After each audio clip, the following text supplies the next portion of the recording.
Bonjour Elder. Tout d'abord, comment vas-tu? Super bien. Et toi, Hugo, comment ça va? Ça va. Peux-tu te présenter et nous dire ce que tu fais sur le parc?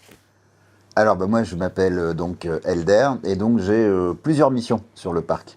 Je m'occupe à la fois des boutiques sur le parc et je m'occupe également des hôtels du parc et des restaurants des hôtels. Et aujourd'hui, en plus de ces fonctions-là, en fait, je suis le directeur de permanence du parc. C'est-à-dire que c'est moi qui veille au bon fonctionnement et au bon déroulement de la journée pour nos visiteurs. Sur le parc, tu t'occupes de combien de points de restauration du coup? Alors, en point de restauration, je m'occupe de 3 points de restauration, qui sont les 3 restaurants en fait des hôtels que l'on a. Dans les plus grands jours, sais-tu nous dire combien de repas vous avez vendus au maximum? Alors, on peut monter on fait un repas par visiteur, donc sur les plus grosses journées, on peut faire jusqu'à 15-16 000 repas par jour, ce qui fait à l'année 2 millions de repas. Et combien de cuisiniers du coup? Ah, alors on est nombreux. Et les cuisiniers, on doit en avoir 80 à peu près. Et après, avec les personnels qui servent les repas, les personnes qui nettoient également la vaisselle, etc., on est pas loin de 300 personnes à travailler au niveau du service restauration. Si je choisis un plat dans un restaurant, tu sais nous dire combien de glucides cela représente? Alors là, pour l'instant, tu vois, on ne saura pas encore bien faire cet aspect-là. Aujourd'hui, on traite vraiment tout ce qui est plutôt allergie, tu vois, tout ce qui va être gluten, tout ce qui va être fruits à la coque, etc. Mais peut-être que c'est une bonne piste que tu nous donnes de pouvoir essayer de cibler le taux de glucides de nos plats pour certains de nos visiteurs. Ça nous aiderait beaucoup, nous les diabétiques. D'ailleurs, je suis venue ici au parc avec plein de copains et copines diabétiques. Connais-tu cette maladie? Ouais, je la connais parce que j'ai aussi 2 copains à moi qui sont diabétiques. Et donc, du coup, je vois un peu leur quotidien, je vois quand ils font des petites crises et comment ils y remédient. Donc, c'est pas une maladie qui m'est inconnue.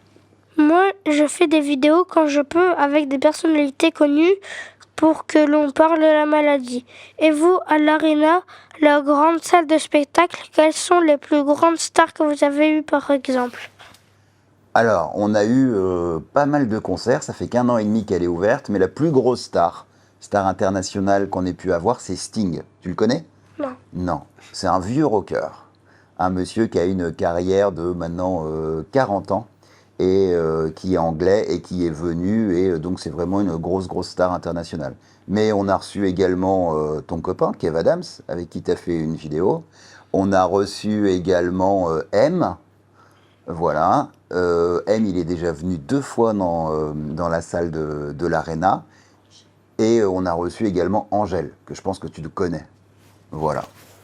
Vos attractions sont toujours de plus en plus modernes avec plein de nouvelles technologies. Qui décide de jeter une nouvelle attraction?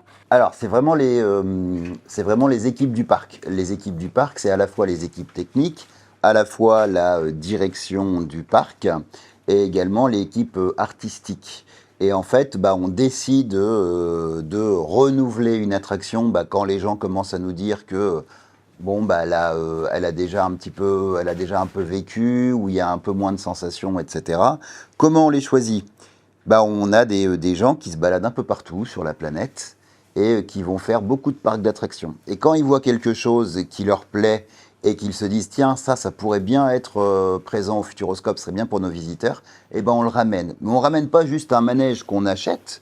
En fait, on va venir le mettre à la sauce Futuroscope. C'est ce que tu disais, c'est-à-dire qu'on va y mettre de la technologie supplémentaire, on va raconter une histoire qui est proche de ce qu'on peut vivre au Futuroscope pour en faire une vraie expérience Futuroscope et pas une simple expérience parc d'attractions.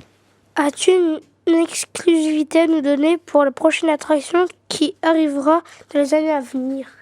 Allez, je te le dis, mais qu'à toi. Hein. Quand tu vas rentrer sur le parc, tu vas voir des grues qui vont être sur la gauche, 2 grandes grues.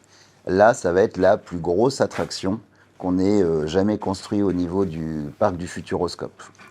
On va essayer de faire vivre à nos visiteurs l'expérience autour du mystère du triangle des Bermudes. Tu connais le triangle des Bermudes? C'est cet espace sur la planète où il y a les bateaux qui disparaissent, les avions, et ça n'a jamais vraiment été expliqué. Et ben nous, on va amener les gens au cœur du triangle des Bermudes dans une attraction aquatique. Voilà. Et on t'invitera à venir la découvrir plus tard, quand elle sera prête.